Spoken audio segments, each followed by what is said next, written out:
Everybody. Hey, Darvin, after last game, you talked about you were happy generally, but a little bit of defensive slippage. AD talked about it as well. Where did you see that specifically, and what's the kind of the indicator in the first quarter tonight for you that you're back to where you want to be? Just how good we are on the ball. You know, that's the first line of defense, guarding the ball, refusing to be screened, forcing everything into the coverage.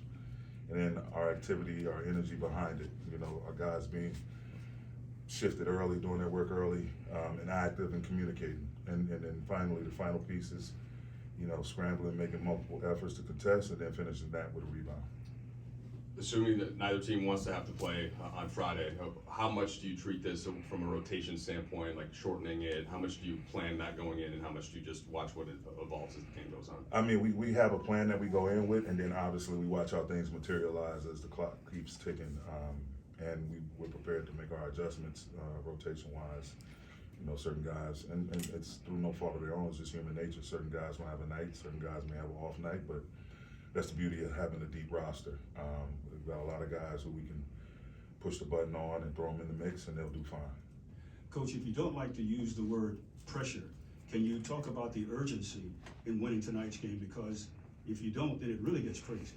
Yeah, you know, that's 1,000% correct, Jim. I mean, it just, when you have an opportunity in your own building to take care of business, what's right exactly in front of you, you need to seize the moment, seize the opportunity. So it's just, you know, that's a great ball club. They're down a few guys, but nonetheless, they still have a lot of firepower in their lineup. So we definitely need to come out, you know, active, aware, alert with what's going on during the course of the game, and we need to be initiators, not the responders.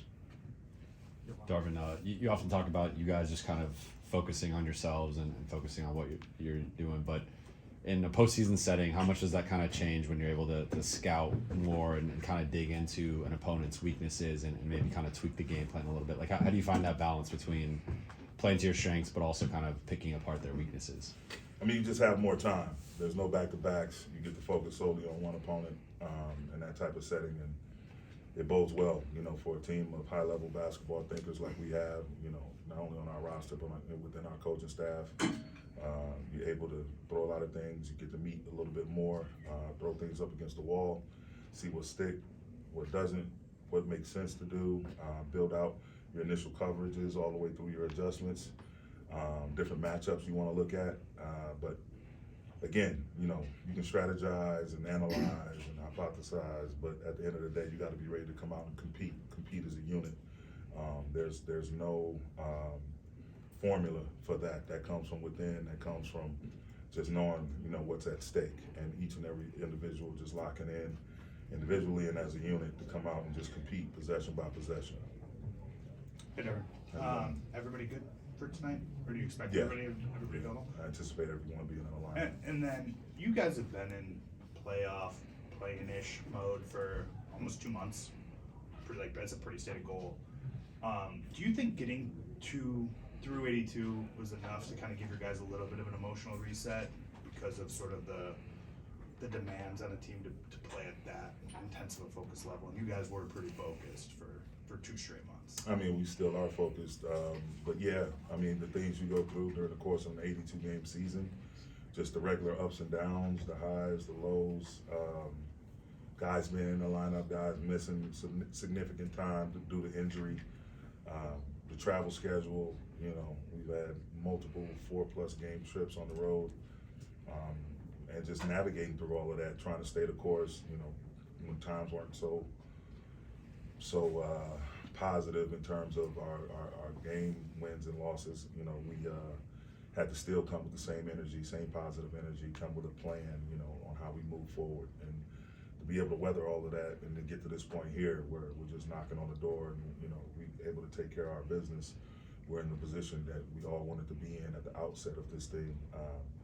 It's a great feeling, but again, we need to take care of our business that's in front of us, and all of that is behind us. Hopefully we've learned from it, which I think we have, and it just builds character, it builds, you know, toughness, both mentally and physically, to be able to overcome all of that and then get yourself in a position where, you know, you pretty much control what you can control and controlling your own destiny and trying to get to where you need to get to.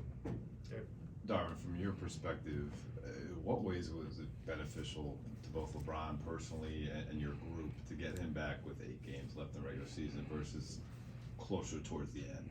And what were you guys able to accomplish for him and as a group with the extra amount of time? I mean, I think it was great because it gives him a chance, obviously, to get back on the track and run around and get back in rhythm. He's a guy, again, the way he plays, he's not just one or, duo conventional. Like he's not the conventional player. He's a triple-double guy. He plays the game in all different facets. So him being re-implemented into the lineup wasn't a problem. It's just a matter of him getting the reps. So for him to come back and be able to get the reps was great. And in his absence, it allowed other guys to step up and get more comfortable with the system, get more playing minutes under their belt, get more confidence. We saw different guys, again, step up, have big scoring nights, rebounding nights, defensive nights, all of that. So, Bron and AD, our 2 captains can look around in that locker room at a bunch of guys that not only willing but capable of stepping up and taking a lot of the load off them where they don't have to make every play. Hey, Coach. You spoke about just the intentionality and the focus you've had to have over these last couple of months, these sort of must-win situations. What role has AD played in that in order to help you get to this point and to have that level of focus and that level of intentionality to be where you are right now? He's played a huge role. I mean, it all starts with him. We have a healthy, active AD playing at a high level. It takes a lot of pressure off the rest of the team, including Bron. Bron is going to be Bron. Bron's going to be spectacular. He's going to have his moments, but AD, he has to be the guy that initiates for us, that sustains and finishes at a high level on both sides of the ball. So having him, playing pain-free pretty much at this point and, feeling good about his rhythm that he's in and him being active, blocking shots, protecting the rim, rebounding at a high level, and getting us baskets and not settling, really being a presence in the paint and forcing the other team to defend them, which usually turns into fouls for them and more free throws for us. And so he's been huge, man, just for him to initiate and really embrace that, not being forced into it. He and I have had several conversations. I know he and Bron have had several conversations. Bron actually pushing him and urging him, to be more assertive. And so he's willing, he hadn't shied away from it at all. So we're thankful to have him playing in this space right now that he's playing in. Hey Darvin, good to see you. You too. Overall, what's LeBron's leadership style been like this season with the group, and any particular examples jump out to I you? mean, it's just business-like, man. Bron comes in, the way he prepares, he leads by example. And when he's in there amongst the team, we're in film sessions, we're doing walkthroughs. He's great at presenting ideas and also listening. And constantly thinking about ways we can improve, ways we can get the most out of both sides of the ball, our offense, our defense.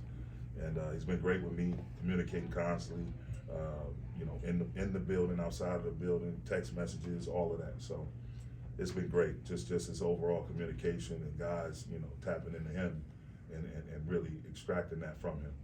Last one was it? Hey Darvin, Hey.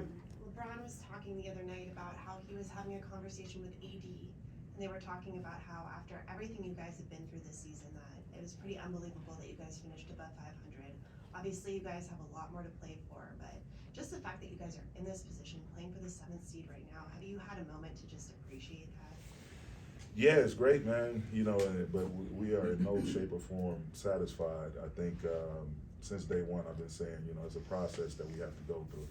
And as tough as times were early on in the season, I never wavered. I just know how these things go. Being around as long as I've been around, I knew, as long as we came out and tried to compete at the highest level, regardless of the win and loss record. And it's tough when you're 0-5, 1-6, or 2-10, or whatever the case may be. It's tough, but as a staff, as a leader of my coaching staff and of the team, we have to present ourselves and give those guys confidence, knowing our energy is on point, what we're trying to do in terms of our preparation and breaking down the film is on point, us coming up with solutions and not belaboring any particular problems. Well, we don't have this and we don't have that, or we can't do this, we can't do that. No, this is how we're going to work our way around this. This is how we're going to add.